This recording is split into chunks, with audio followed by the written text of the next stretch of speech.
Muchas gracias por acompañarnos en Sin Filtro. Seguimos aquí discutiendo con el hashtag SF Danza Millonaria, de este caso del joven Mario Paz Valetti. Vamos a darle pausa hasta un momento. Hay otro tema relevante que es el de Hogar Seguro Virgen de la Asunción. Hoy se dio una nueva audiencia por las capturas que hubo la semana pasada en las que estaban involucrados varios funcionarios de gobierno, incluso un miembro de la Procuraduría, una miembro de la Procuraduría de Derechos Humanos. En la locución que tuvo uno de los creyentes pidió que se le instruyera al presidente Jimmy Morales que dejara de hablar del caso porque podía interpretarse como una intervención, y también la Fiscalía presentó, leyó un testimonio de un policía donde esencialmente dejaban ver cómo los agentes policiales decidieron que iban a dejar que las chicas se quemaran en el lugar que estaba cerrado pues con candado. Vamos a escuchar estas declaraciones de este caso. El presidente hace argumentaciones sobre el caso, sindicando a las menores que muchas de ellas eran menores en conflicto con la ley penal. Obviamente esta declaración va a incidir en la forma en que se investigue y puede distorsionar el caso, o se solicite al presidente constitucional de la República, tal como se hizo con el Procurador de los Derechos Humanos, para que se abstenga de emitir ese tipo de opiniones. Le pido por favor, abogado, que haga su petición y me adjunte un CD que contenga tal declaración. Las propias agentes de la Policía Nacional Civil, en su impotencia por no tener ellas la llave, le gritaban a usted: jefa, las niñas se están quemando, a lo que usted responde: que se quemen esas hijas de la gran como fueron buenas para fugarse, quiero ver que sean tan fibrudas para salirse. Aquí hay dos puntos en común. Uno, primero esta declaración, esta lectura que hace la fiscal en el sentido de decir, bueno, que se quemen por revoltosas, pero también creo que es importante lo que señalaba el querellante. El presidente se ha discursado que las chicas tenían conflicto con la ley penal.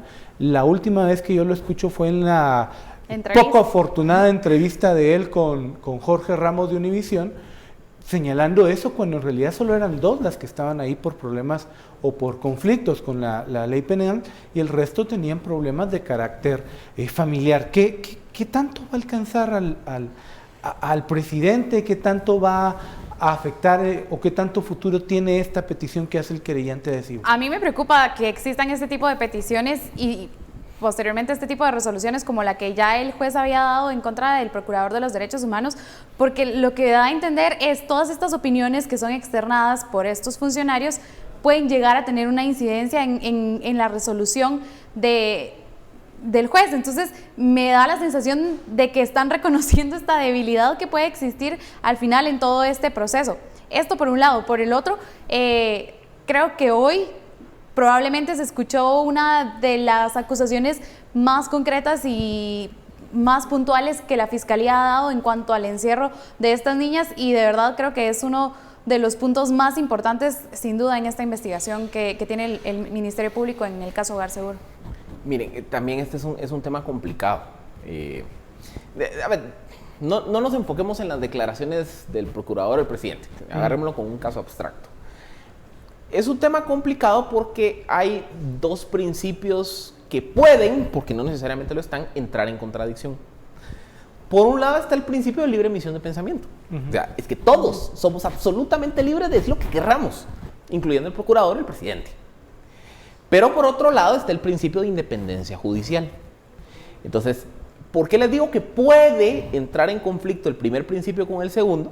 Porque cuando un funcionario con autoridad, jerarquía, se pronuncia en cierto sentido sobre un caso que se está ventilando en los tribunales, la pregunta del millón es qué tanta influencia puede tener esa opinión, porque ojo, la opinión del presidente es mucho más poderosa que la mía, o que la de cualquiera de nosotros, porque es el presidente.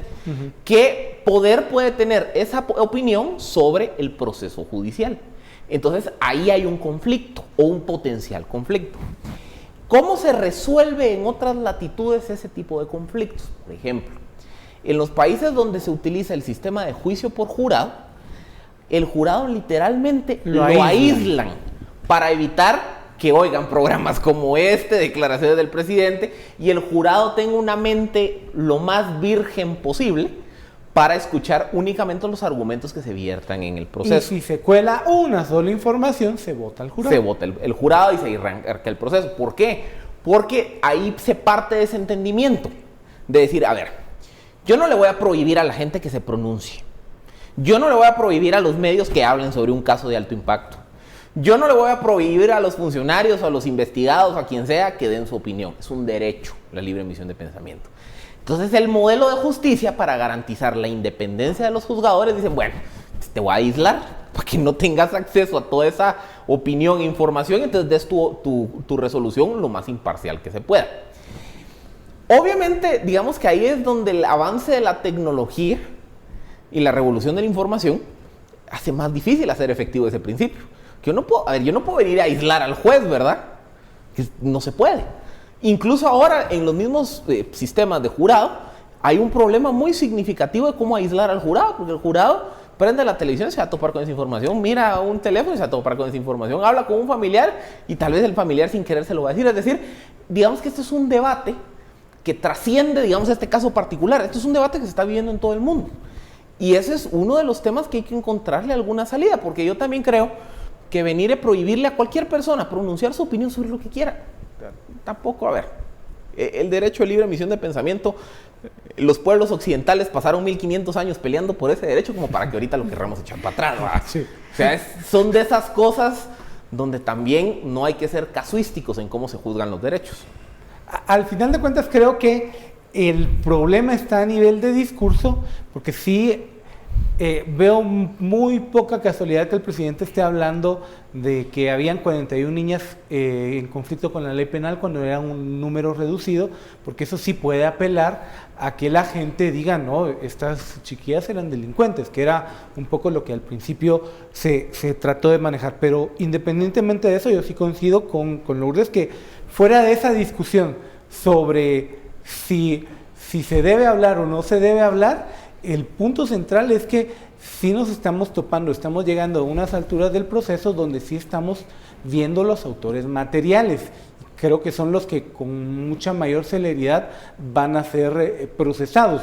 Fuera de sí la gente de la PDH o los otros capturados, sí hay un testimonio en particular contra una jefa de policía que fue la que, no sé con qué criterio, o si uno hace caso de esa declaración, pues por pura maldad, casi que las quema, las quemó. Y que las acusaciones que hizo hoy el Ministerio Público son bastante clave en este proceso del caso Hogar Seguro, porque, digamos, se cuestionaba mucho cómo se iba a plantear la acusación en contra de los funcionarios de la Procuraduría General de la Nación y de la Procuraduría de los Derechos Humanos. Y hoy vemos que el Ministerio Público, parte de estos indicios que toma en la acusación es, por un lado, en el caso de la Procuraduría de los Derechos Humanos, que prácticamente la funcionaria se retira a las 2:40 de la mañana y que lo que señala el Ministerio Público es que esta persona debía permanecer a lo largo de la noche, o sea, teniendo en cuenta el conflicto que se estaba dando en ese momento en el Hogar Seguro, el deber de esta persona era permanecer a la defensa de estas niñas a lo largo de la noche y la madrugada, digamos, del 8 de marzo. En el caso de la Procuraduría General de la Nación, la acusación del Ministerio Público va más por el lado de la firma de este documento que lo que hace es entregar a estas niñas y delegarla en responsabilidad de la Policía Nacional Civil, que es la que finalmente podría tener el punto final en esta acusación. Philip, ¿tiene futuro esa acusación tal como está planteada ahora? ¿Contra el presidente? Más que contra el presidente, creo que contra el presidente es la más difícil, ¿no? Sí. Más bien creo que contra los funcionarios de PGN y PDH. Es que miren, quizá ahí, lo hablábamos la semana pasada cuando se hicieron las capturas, el delito que a mí me parece que podría dar lugar, no tengo suficientes indicios como para tener una opinión más completa, es el delito de abuso de autoridad. En el caso de unos o de incumplimiento de deberes. ¿Por qué? La defensora de la Procuraduría de los Derechos Humanos, ella estaba presente cuando se tomó la decisión de encerrar a las niñas. Y su función era garantizar el bienestar de las niñas. Entonces, en teoría se esperaba que ella, en el cumplimiento de su mandato legal, levantara una vez y dijera, mire, perdón, pues usted no la puede encerrar, Mire, perdón, usted no le puede tirar gas lacrimógeno. O sea, que ella faltó a sus deberes. Por otro lado, quienes tomaron la decisión de encerrarlas y sobre todo quienes tomaron la decisión de decirle, Policía Nacional Civil, encárgate, toma control, pudieron haber cometido el delito de abuso de autoridad. ¿Por qué? Porque Hogar Seguro no era un centro de detención, las niñas no estaban detenidas. A la policía se le podía pedir apoyo para buscarlas, para resguardarlas, pero yo no le puedo decir a la policía, encerrarlas y encárgate de ellas. Yo estoy cometiendo abuso de autoridad ahí. Entonces, esos dos delitos creo que son los que hay que evaluar el grado de responsabilidad que pudieron tener quienes participaron en la decisión de encerrarlas y quienes no cumplieron sus funciones de protegerlas. Esos creo yo que son los delitos que podrían dar lugar. Ahora, honestamente, la acusación contra el presidente, ejecución extrajudicial, en ningún lugar del expediente se habla de ejecución extrajudicial. Tortura, en ningún lugar del expediente se habla de tortura. Por eso les digo, el tema de abuso de autoridad, lo que pasa es que habría que probar que el presidente tomó él o él participó de la decisión de decir encerrarla sin que la expresamente le haya dicho algo a alguien que se pudiera entender cómo es. Ese podría ser lo único, pero otra vez, solo porque hay un testigo que así lo dice, hay que verificarlo. O sea, yo no puedo construir un caso sobre un testigo. Y yo creo que ahí el presidente creo que está fallando un poco en que legalmente él sí tiene una salida muy fácil ahí. Bien, Philip, Lourdes, muchísimas gracias por acompañarnos.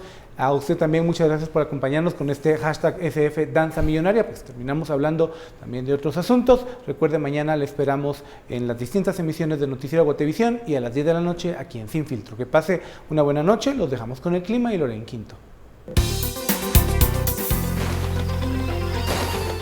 Y ya para concluir con la información de las condiciones climáticas, ¿qué le parece si hacemos un recorrido para los próximos 3 días? A punto de iniciar ya con el fin de semana, miércoles, jueves y viernes.